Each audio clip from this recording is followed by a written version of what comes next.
والصلاة والسلام على خاتم النبيين أما بعد فأعوذ بالله من الشيطان الرجيم بسم الله الرحمن الرحيم الصلاة والسلام عليك يا رسول الله وعلى آلك وأصحابك يا حبيب الله الصلاة والسلام عليك يا نبي الله وعلى آلك وأصحابك يا نور الله۔ درود پاک کی بے شمار فضائل و برکات ہیں۔ جناب صادق و امین صلی اللہ تعالی علیہ وسلم کا فرمان دل نشین ہے کہ جس نے مجھ پر ایک بار درود پاک پڑھا اللہ عز و جل اس پر 10 رحمتیں نازل فرماتا ہے، اور جو مجھ پر 10 مرتبہ درود پاک پڑھے اللہ عز و جل اس پر 100 رحمتیں نازل فرماتا ہے۔ اور آقا فرماتے جو مجھ پر 100 مرتبہ درود پاک پڑھے اللہ عز و جل اس کی دونوں آنکھوں کے درمیان لکھ دیتا ہے کہ یہ نفاق اور جہنم کی آگ سے آزاد ہے، اور اسے بروز قیامت شہداء کے ساتھ رکھے گا۔ 100 بار درود پاک پڑھنے میں کتنا وقت لگتا ہے، مگر انعام کتنا بڑا ہے کہ دونوں آنکھوں کے درمیان لکھ دیا جاتا ہے کہ یہ نفاق اور جہنم کی آگ سے آزاد ہے، اور بروز قیامت اسے شہداء کے ساتھ رکھا جائے گا۔ اللہ کریم ہم سب کو کثرت کے ساتھ درود پاک پڑھنے کی توفیق عطا فرمائے۔ آئیے مل کر محبت کے ساتھ بآواز بلند درود پاک پڑھ لیں۔ صلو علی الحبیب صلی اللہ تعالی علی محمد صلی اللہ علیہ وسلم۔ ایک بڑا ہی عظیم و شان اسلام کی تاریخ کا بڑا عجیب و غریب واقعہ پہلے میں آپ کو سناتا ہوں۔ جب ابتدائے اسلام تھا، خلفائے راشدین کا دور ہے، حضرت عمر بن عاص رضی اللہ تعالیٰ عنہ نے جب مصر فتح ہوا تو ایک روز اہل مصر نے حضرت عمر بن عاص رضی اللہ تعالیٰ سے عرض کی کہ حضور ہمارے یہاں دریائے نیل ہے، اور ایک ہماری بہت پرانی رسم ہے کہ جب تک اس کو ادا نہ کیا جائے تو دریا جاری نہیں رہتا ہے، دریا سوکھ جاتا ہے۔ انہوں نے کہا کہ کون سی رسم ہے؟ تو کہا کہ ہر سال ایک کماری لڑکی کو اس کے والدین سے لے کر بڑا عمدہ لباس اسے ہم پہناتے ہیں، بڑا تیار کرتے ہیں، زیورات پہناتے ہیں، اور پھر اس کو دریائے نیل میں ڈال دیتے ہیں، یعنی اس کو پانی میں ڈبو دیتے ہیں۔ حضرت عمر بن عاص نے کہا کہ یہ کیسی رسم ہے، اسلام میں تو ایسا ہرگز نہیں ہو سکتا، کیونکہ اب اسلام آ چکا تھا اور مصر فتح ہو چکا تھا، مسلمانوں کے اب وہاں احکامات جاری تھے۔ تو آپ نے فرمایا کہ یہ اسلام تو پرانی اور واہیات رسموں کو مٹاتا ہے، جو پرانی واہیات رسمیں ہیں۔ تو لوگوں نے کہا کہ اگر آپ نے ایسا کیا تو دریا کی روانی کم ہو جائے گی۔ آپ نے کہا نہیں ہو سکتا۔ اب ایسا ہی ہوا کہ دریا کی روانی کم ہوتی گئی۔ اب لوگوں نے سوچا کہ اب پانی کم ہو جائے گا تو زندگی مشکل ہو جائے گی، تو ان لوگوں نے وہاں سے کوچ کرنے کا ارادہ شروع کیا۔ حضرت عمر بن عاص نے اب امیر المومنین حضرت عمر فاروق رضی اللہ تعالیٰ عنہ کو خط لکھا اور عرض کی حضور ایسا ایسا معاملہ ہے، اور لوگ ایسی بری رسم چلاتے تھے، میں نے وہ رسم کا منع کر دیا کہ اسلام ان رسموں کی اجازت نہیں دیتا، مگر حضور اب تو پانی بھی کم ہونے لگ گیا ہے۔ اللہ اکبر۔ حضرت عمر بن خطاب رضی اللہ تعالیٰ عنہ کی شان دیکھیں۔ امیر المومنین نے ایک خط لکھا اور کہا کہ یہ رکا جو ہے دریائے نیل میں ڈال دینا۔ آپ نے ایک خط لکھ کر بھیجا کہ یہ رکا جو ہے دریائے نیل میں ڈال دینا۔ حضرت عمر بن عاص کو جب وہ رکا پہنچا، وہ لیٹر پہنچا، تو آپ نے اس لیٹر میں کیا دیکھا کہ لیٹر میں لکھا تھا اے دریائے نیل، اگر تو خود جاری ہوتا ہے تو نہ جاری ہو، اور اللہ کے حکم سے جاری ہوتا ہے تو میں واحد قہار عز و جل سے عرض گزار ہوں کہ تجھے جاری فرما دے۔ حضرت عمر بن عاص نے وہ رکا جو ہے دریائے نیل میں ڈالا۔ اللہ اکبر۔ ایک رات میں دریا کا پانی 16 گز بڑھ گیا، اور وہ دن ہے، آج کا دن ہے، دریائے نیل کبھی سوکھا نہیں ہے۔ مصر سے وہ رسم ہی ختم ہو گئی، اور سبحان اللہ دریائے نیل جاری و ساری ہے۔ اللہ اکبر۔ اس ایک واقعے میں بہت کچھ ہے سیکھنے کو۔ پہلی بات تو کیا سیکھنے کو ملی کہ چاہیں تو اشاروں سے اپنے کایا ہی پلٹ دیں دنیا کی، چاہیں تو اشاروں سے اپنے کایا ہی پلٹ دیں دنیا کی، یہ شان ہے ان کے غلاموں کی، سرکار کا عالم کیا ہوگا۔ حضرت عمر کی شان دیکھیں۔ حضرت عمر کے واقعات اگر پڑھیں نا، جو لوگ کرامات کے منکر ہیں یا جو لوگ اولیاء کرام کی جناب کمالات کو نہیں سمجھ پاتے، صرف حضرت عمر کی سیرت کو پڑھ لیں۔ حدیث کی کتابوں میں مضبوط روایتوں میں یہ واقعات موجود ہیں۔ ایک بار حضرت عمر کے دور میں زلزلہ آیا، تھوڑے عرصے پہلے بھی کئی ملکوں میں زلزلہ آیا، بڑی تباہی آئی. لوگ کہتے ہیں ارتھ کویک آ جائے تو رکتا نہیں ہے. ایک تو شان مصطفیٰ ہے کہ نبی پاک نے احد پہاڑ پر ٹھوکر لگا کر فرمایا تھا اے احد رک جا، تجھ پر ایک نبی، ایک صدیق اور 2 شہید موجود ہیں. آقا نے ٹھوکر لگا کر زلزلہ روکا تھا. ایک بار حضرت عمر کے دور میں زلزلہ آیا تھا اور حضرت عمر نے کوڑا نکال کر، درہ نکال کر زمین پر مار کر فرمایا اے زمین رک جا، کیا عمر تجھ پر عدل نہیں کرتا؟ اور زمین ساکن ہو گئی. اللہ اکبر. حضرت عمر رکا لکھتے ہیں دریائے نیل کے نام، اور پھر دریائے نیل جاری ہو جاتا ہے. تو اے میرے پیارے اسلامی بھائیوں، ایک بات تو یہ پتہ چلی کہ اللہ تعالیٰ جسے چاہے کوئی کمال عطا فرمائے، وہ رب کی عطا ہے. یقیناً اگر کسی اللہ کے ولی کے پاس، کسی صحابی کے پاس، کسی نبی کے پاس، ہاں یہ بات یاد رہے کہ انبیاء کے پاس جو کمالات ہوتے ہیں، جو حق کی دلیل کے لیے وہ پیش کرتے ہیں، وہ معجزات ہوتے ہیں. اور ایسی بات جو ہماری عقل میں نہ آئے، کسی اللہ کے ولی سے ہو، صحابہ سے ہو، تو اسے ہم کرامات کہتے ہیں. تو یہ سب اللہ کی عطا سے ہوتا ہے. بہرحال ایک تو یہ پتہ چلی. دوسری بات کیا پتہ چلی کہ اسلام جو ہے وہ کیسی کیسی واہیات رسمیں تھی جس کو ختم اسلام نے کیا، اور عورتوں کا کیسا گھٹیا اور کیسا جس کو آپ کہیں کہ واہیات استعمال تھا کہ جوان لڑکی کو ہر سال تیار کر کے دریائے نیل میں ڈال دیا جاتا تھا، غرق کیا جاتا تھا. یہ اہمیت تھی اسلام سے پہلے عورتوں کی. اللہ اکبر. ایسا دور تھا میرے پیارے اسلامی بھائیوں کہ اگر تھوڑا سا ہم اسلام سے پہلے کے حالات دیکھیں نا عورتوں کے بارے میں، تو حیثیت کیا تھی کہ وہ مردوں کی خواہشات پورا کرنے کے لیے کھلونا تھیں. عورتیں دن رات مردوں کی خدمت کرتی، محنت مزدوری بھی عورتیں کرتی، اور جو کچھ کماتی وہ مردوں کو دے دیا کرتی. مگر وہ ظالم مرد ان عورتوں پر کچھ بھی خرچ نہ کیا کرتے، عورتوں کو جانوروں کی طرح مارتے پیٹتے تھے. ذرا ذرا سی بات پر عورتوں کے کان، آنکھ اور ناک کاٹ دیا کرتے تھے. عورتوں کو دردناک سزائیں دے کر قتل کر دیا کرتے. باپ کے مرنے کے بعد، اب دیکھیں کیا تھا اسلام سے پہلے، کہ باپ کے مرنے کے بعد جس طرح اس کے لڑکے جائیداد کے مالک ہو جاتے تھے، اس طرح اپنے باپ کی بیوی یعنی اپنی ماں کے بھی مالک ہو جاتے تھے. معاذ اللہ اپنی ماں کو لونڈی بنا کر رکھتے تھے. اللہ اکبر. عورتوں کو ان کے ماں باپ، بھائی بہن، شوہر کی میراث میں کوئی حصہ نہیں ملتا تھا. عورتیں کسی چیز کی مالک نہیں ہوتی تھیں. عرب کے بعض قبیلوں میں تو یہ ظالمانہ دستور تھا کہ بیوہ ہو جانے کے بعد عورتوں کو گھر سے باہر نکال کر ایک چھوٹے سے تنگ اور تاریک جھونپڑے میں 1 سال کے لیے قید رکھا جاتا. کھانے پینے اور تمام ضرورتیں وہ اسی جھونپڑے میں پوری کیا کرتی تھیں.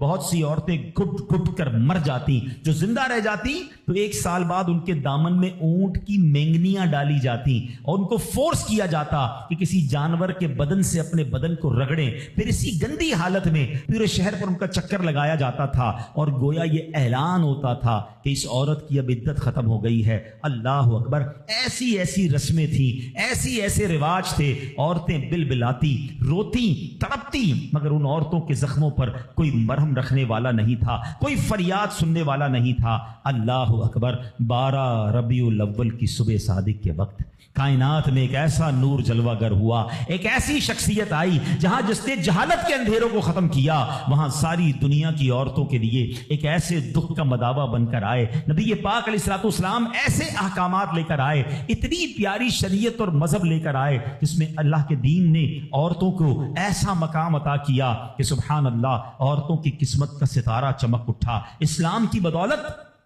ظالم مردوں کے ظلم و ستم سے کچلی اور روندی ہوئی عورتوں کا درجہ اس قدر بلند ہوا کہ عورت معاملات زندگی اور موت کے ہر مرحلے پر عورت کو باوقار مقام حاصل ہوا. مردوں کی طرح عورتوں کے بھی حقوق جو ہے وہ بیان کیے گئے. عورتوں کی حفاظت کے لیے احکام خداوندی نازل ہوئے. عورتوں کو مالکانہ حقوق مل گئے. عورتیں اپنے مہر کی رقموں، اپنی تجارتوں، اپنی جائیدادوں کی مالک بنا دی گئیں. اپنے ماں باپ، بھائی بہن، اولاد اور شوہر کی میراثوں کی وارث قرار دی گئیں. الغرض وہ عورتیں جو مردوں کی جوتیوں سے بھی زیادہ ذلیل و خوار تھیں، انتہائی مجبور و لاچار تھیں، وہ مردوں کے دلوں کا سکون اور ان کی گھروں کی ملکہ بن گئیں. چنانچہ قرآن مجید صاف صاف لفظوں میں خواتین کے، عورتوں کے حقوق بیان کرتے ہوئے ارشاد فرماتا ہے، بسم اللہ الرحمن الرحیم، خلق لکم من انفسکم ازواجا لتسکنوا الیہا وجعل بینکم مودۃ ورحمہ.